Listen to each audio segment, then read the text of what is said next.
da Canção Nova em um só lugar. Canção Nova Play. Fazendo o sinal da cruz na sua testa, para que a palavra de Deus penetre na sua mente, o sinal da cruz nos seus ouvidos, para que nada venha obstruir a palavra de Deus, para que você ouça com ouvidos espirituais. A palavra de Deus depois vai ser pronunciada, levada, proclamada. Então faça o sinal da cruz nos seus lábios, o sinal da cruz no seu coração. Marque o seu coração com a cruz de Cristo.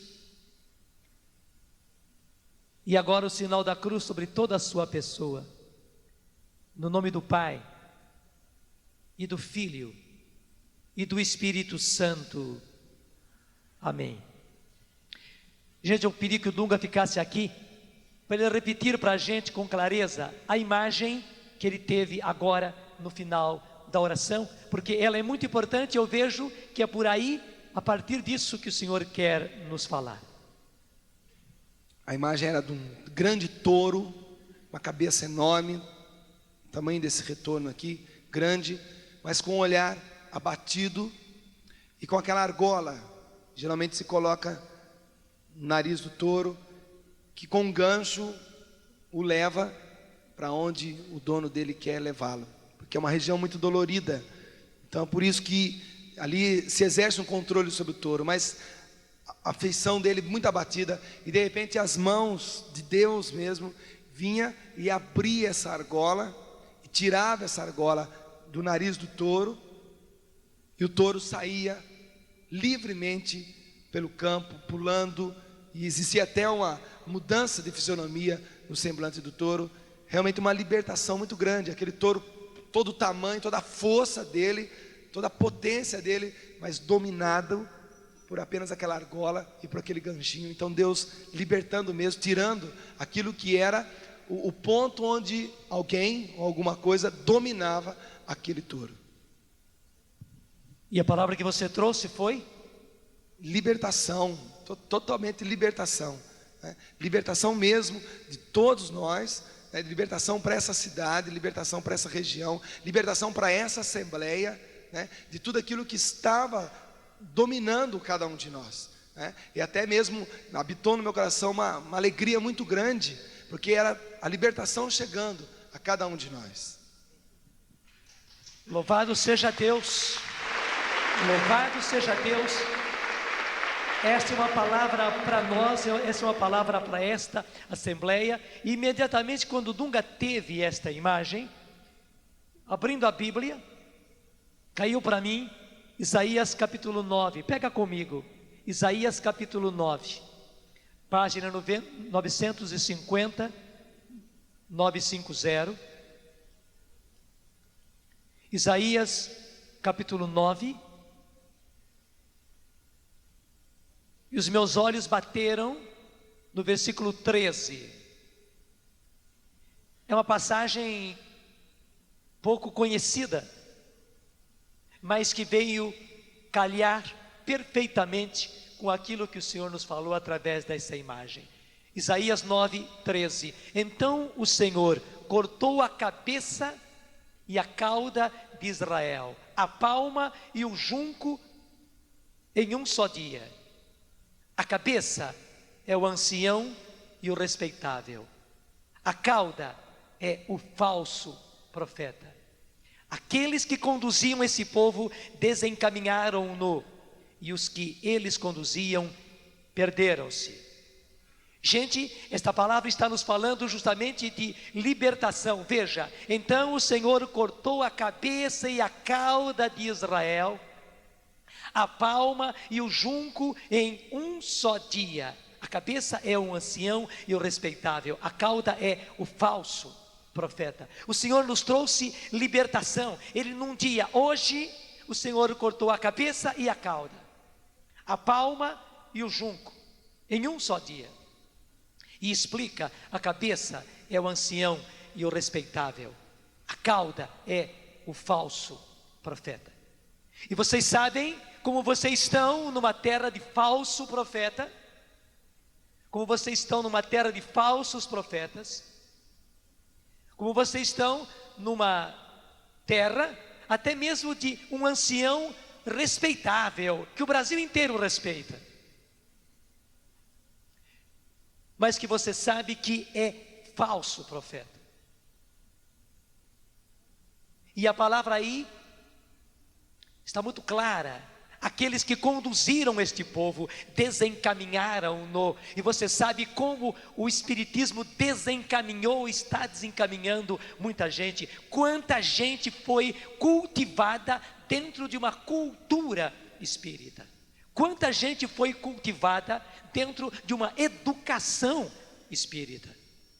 Você é testemunha disso, como nós brasileiros, como você dessa região, foi como que ensaboado dentro de uma mentalidade espírita, a ponto de achar as coisas muito naturais, a ponto de achar que a reencarnação é uma coisa até aceitável, uma coisa bonita, que o espiritismo é mau, mas não tão mau assim, que afinal das contas, eles fazem muita caridade, são pessoas muito tranquilas, são pessoas muito boas. O espiritismo não é uma coisa tão má assim. Até a gente vê o espiritismo e os espíritas com muita nobreza, com muita respeitabilidade. Só que nós somos obrigados a dizer, gente, que tudo isso é disfarce do inimigo. Inclusive essa respeitabilidade, esta nobreza, este autodomínio, esta tranquilidade, essa serenidade, tudo isso é fachada do inimigo para enganar os servos de Deus, para enganar os filhos de Deus. O que está nessa palavra aqui é verdade. Aqueles que conduziram este povo desencaminharam-no. E você sabe que são séculos que isso vem acontecendo. E agora esses últimos tempos, essas últimas décadas, isso aconteceu mais do que nunca. Aqueles que conduziram este povo desencaminharam-no. E os que eles conduziam perderam-se. Mas graças a Deus, aí está a palavra, então o Senhor cortou a cabeça e a cauda de Israel, a palma e o junco em um só dia. A cabeça é o ancião e o respeitável, a cauda é o falso profeta.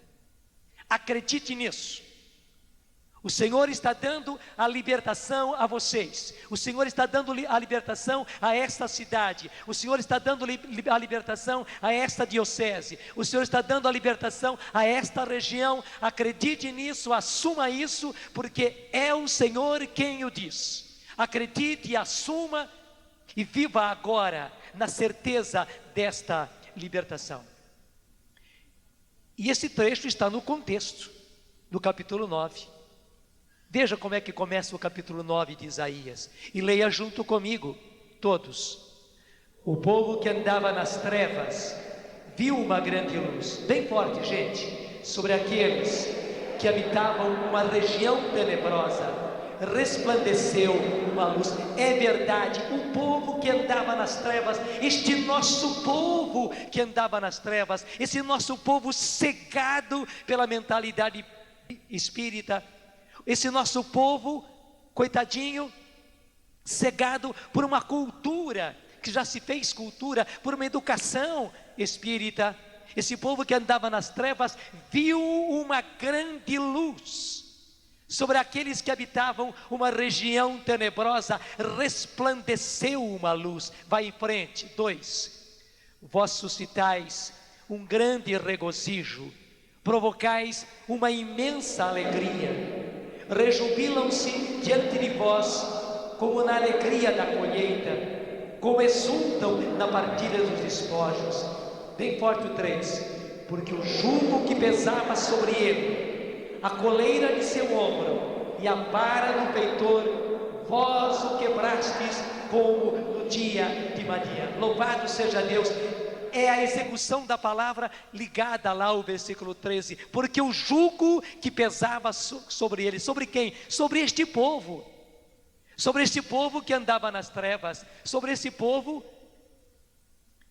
que estava numa região tenebrosa, o jugo que pesava sobre ele, a coleira de seu ombro, havia uma coleira no seu ombro, e a imagem acrescentava, havia uma argola no seu focinho, havia uma argola no seu nariz, e você sabe, essa região conhece muito bem boi.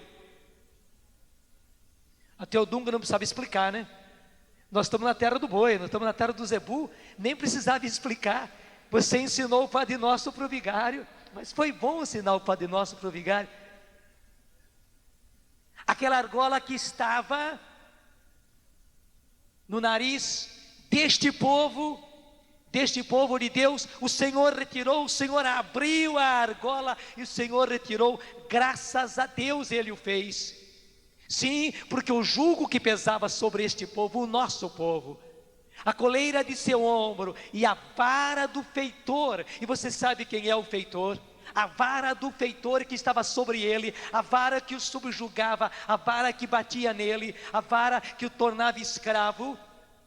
Vós o quebrastes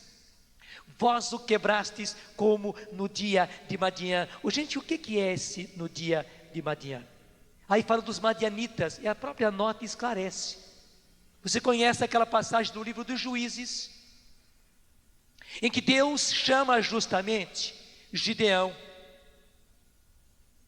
Vale a pena você pegar isso. Não desmarque esse pedaço não, porque ele é muito precioso para nós. Deixa marcadinha a sua Bíblia. Volta lá atrás, no livro dos Juízes. Livro dos Juízes, capítulo 6.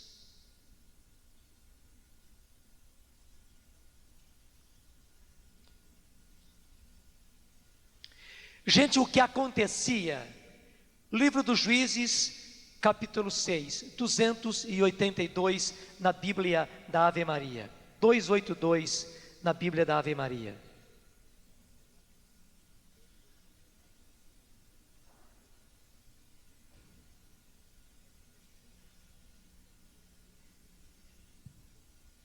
O que acontecia com os madianitas era terrível. Todos os anos o povo de Israel plantava, colhia, cuidava das suas ovelhas, as ovelhas engordavam, as ovelhas estavam cheias de lã, prontas para serem cortadas.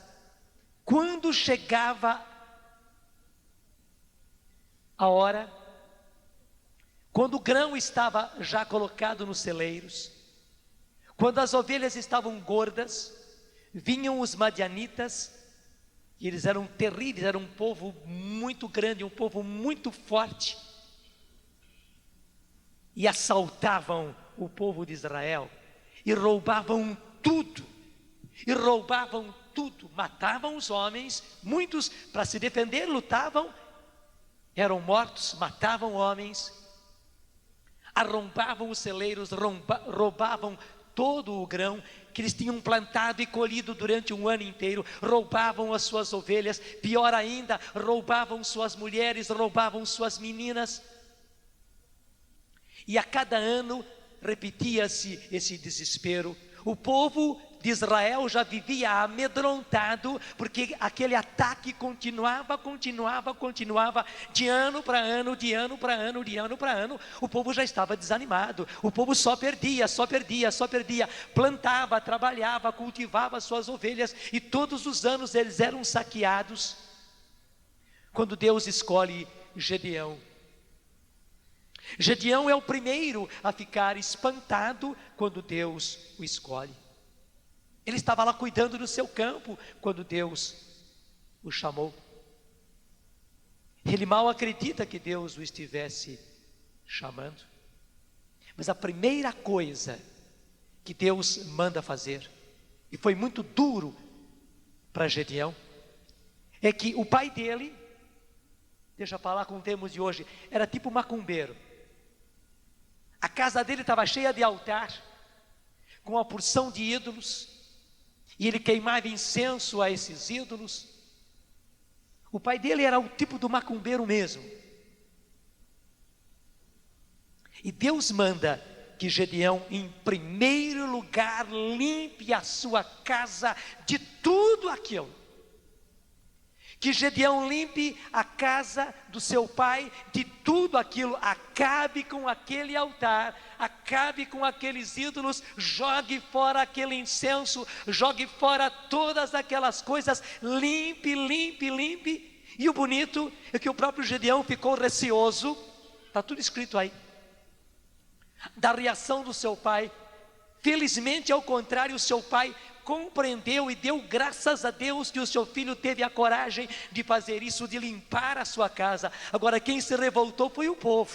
O próprio povo de Israel se revoltou e veio contra Gedeão e pediu a cabeça de Gedeão, dizendo: veja o que o seu filho fez. O seu filho acabou com os altares, o seu filho acabou com os ídolos, o seu filho acabou com o incenso, com tudo que havia na sua casa. E onde é que nós vamos? Quando nós quisermos saber a sorte, onde é que nós vamos? Quando nós quisermos saber o futuro, onde é que nós vamos? Quando nós quisermos contato com os mortos, onde é que nós vamos? Porque ele acabou com tudo. Só que graças a Deus o pai de Gedeão se manteve firme e disse: o meu filho fez aquilo que é certo, vocês é que estão errados.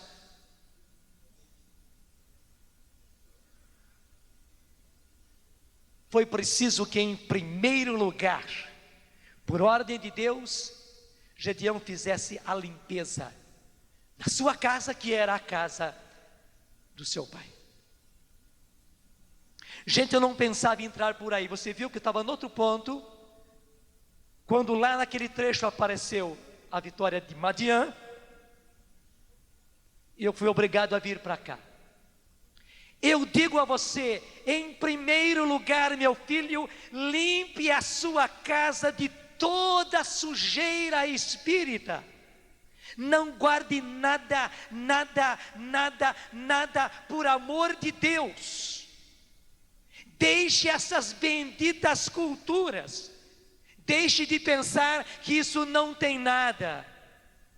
Limpe, limpe, limpe, limpe, limpe, limpe. E com os livros, e com os objetos, e com as coisas que lhe deram, e com as coisas de tradição. E se for preciso limpar a casa do seu pai, a casa da sua mãe, como Gedeão fez, limpe.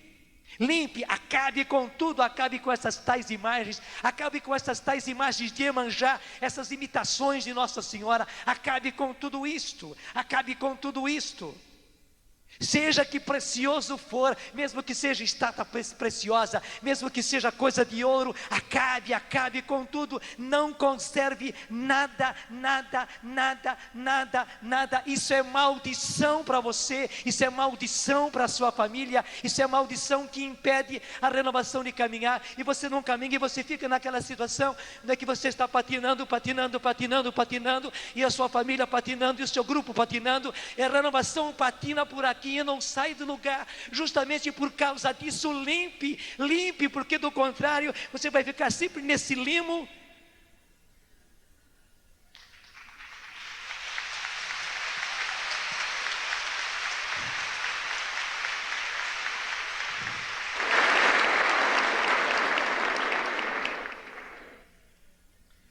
E eu quero dizer a você,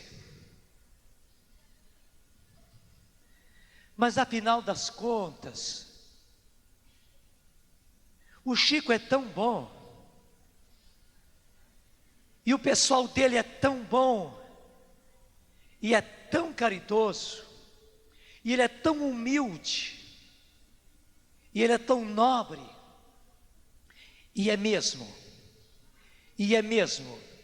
eu não estou dizendo ao contrário, e é mesmo. Só que o grande crime é pegar um filho de Deus, é usar de tudo isso e fazer o instrumento não de Deus, mas do maligno. Que subtilmente, gente, como diz ali naquele trecho onde nós estávamos, lá no capítulo 9 de Isaías, onde nos diz: a cabeça é o ancião e o respeitável, a cauda é o falso profeta. Um filho de Deus não pode ser usado assim.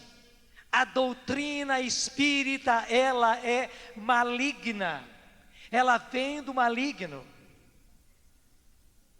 ela é para acabar com os filhos de Deus, ela é para acabar com a divindade de nosso Senhor Jesus Cristo, ela é para acabar com a coisa mais linda que nós temos, que é a ressurreição dos mortos, que é o nosso destino, que é para acabar com a maior verdade que nós temos, que é a redenção que veio a nós pelo sangue de Jesus derramado por nós. Porque se o nosso aperfeiçoamento se vai conseguir por contínuas reencarnações, a vinda de Jesus foi inútil, o sangue de Jesus foi inútil, a cruz de Jesus foi inútil. Desculpa, Jesus foi um tolo em acabar morrendo na cruz, porque não é pela cruz que nós somos salvos, não é pelo sangue dele que nós somos salvos. A salvação, se é que a reencarnação seja verdade, e claro que não é. A perfeição que eles nos mostram vem pelas sucessivas reencarnações. É de reencarnação em reencarnação que a pessoa vai se aperfeiçoando e vai descontando os seus pecados, vai retirando os seus erros, vai acabando com as suas imperfeições. Gente, é justamente para destruir as coisas mais importantes da verdade de Deus. O Espiritismo não é uma coisinha não, e o pior é isto: em vez de nós vivermos no Espírito Santo, em vez de dependermos do Espírito Santo, em vez de sermos conduzidos pelo Espírito Santo, as pessoas são conduzidas por espíritos, vão buscar orientação do que fazer, do que não fazer, se faz, se não faz, se faz desse jeito, se faz do outro, com espíritos. E que espíritos são esses? Se não é o Espírito Santo de Deus, se não são os anjos de Deus, são espíritos malignos, e são mesmo, que disfarçadamente se apresentam como chamados anjos de luz, anjos esclarecedores e mil coisas. Mas não se engane não, é preciso dizer a verdade. As pessoas vivem orientadas por espíritos malignos, em vez de as pessoas receberem oração do poder de Deus, em que Deus transforme as suas vidas, em vez de as pessoas receberem o derramamento do Espírito Santo, as pessoas recebem passes espíritas, que não são outra coisa do que justamente alianças feitas com os espíritos malignos. Não são orações feitas a Deus, não são orações feitas a nosso Senhor Jesus Cristo, não, são preces feitas aos espíritos. E que espíritos? Só podem ser espíritos malignos, são os demônios regendo as vidas das pessoas, são as pessoas buscando saúde com os espíritos malignos, são as pessoas buscando sorte, são as pessoas buscando emprego, são as pessoas buscando sucesso com os espíritos malignos. No fundo, as pessoas sendo regidas, conduzidas, vivendo nos espíritos malignos e não no Espírito Santo de Deus. Gente, é para trocar tudo, O Espiritismo não é uma coisinha tola, não é.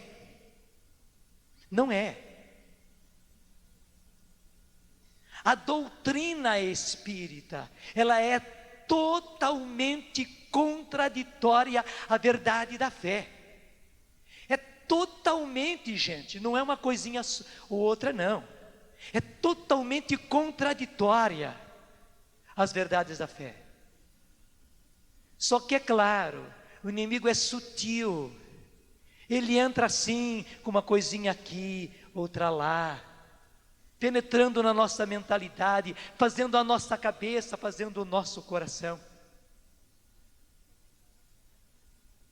E a verdade é esta: gente, não dá para maneirar. Quem está na área da saúde sabe disso. Dá para maneirar com questão de infecção? Não dá. Qualquer médico, qualquer enfermeiro, qualquer pessoa que entende um pouco da área de saúde, não dá para maneirar com uma infecção. A infecção tem que se acabar com ela. Não se pode admitir infecção nenhuma no nosso organismo, porque um foco de infecção é um foco de infecção, é um foco de morte dentro de nós. E a infecção não para, a infecção progride. Ela pode ficar incubada um certo tempo, mas a infecção incubada é 10 vezes pior. Igualmente eu posso dizer, o espiritismo é como uma infecção, ele precisa ser desterrado. Não dá para maneirar na sua vida, meu filho, na sua vida, minha filha, não dá para maneirar, não dá para ser cristão, não dá para ser da renovação e guardar resquícios de espiritismo. Tem que limpar a panela completamente. E vocês que estão aqui também numa região leiteira, você sabe muito bem, não se pode deixar nenhum resto de leite azedo no fundo da panela. Pode ou não pode? Claro que não pode. Se você deixou um restinho de leite azedo estragado do dia anterior, no fundo da panela, no fundo do latão, azeda todo o leite, estraga todo o leite. Eu sou obrigado a dizer, a renovação não tem progredido nesta região por causa dos resquícios espíritas. Acabe com eles por amor de Deus e por causa da igreja. Acabe com eles, acabe com eles. Limpe o latão completamente. Não tenha medo de pregar isso nos grupos de oração. Não vá com maneirismo, não. Não tenha medo de fazer o que Deus mandou Gedeão fazer, limpar a sua casa. E começa limpando a sua, meu filho. Começa limpando a casa do seu pai, a casa da sua mãe. Acabe com os livros, acabe com as revistas, acabe com as coisas que você recebeu.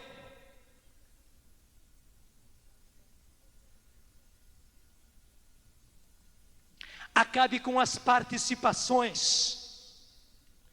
Porque festa de fulano de tal, eu preciso ir, eu não posso deixar de estar lá. Lá estão também o pessoal do espiritismo, e fazem passe, e fazem preces, e dão as mãos, e é muito bonito. Abaixam as luzes, naquele momento da festa e tal, e todo mundo está ali, o espírito baixa, e o espírito dá mensagem, e tudo mais. Mas eu preciso ir, porque é uma coisa de sociedade. Com quem você quer ficar? Com o azedo do fundo do latão, ou com o leite puro que o Senhor quer dar e precisa dar aos seus filhos? Não dá para ficar no meio termo, não dá para ficar no meio termo. O próprio Espírito Santo de Deus está mandando que a gente limpe-se completamente, como Gedeão teve que limpar. Como Gedeão teve que limpar a casa do seu pai. Não tenha medo de repetir muitas vezes a oração de renúncia. Não tenha medo.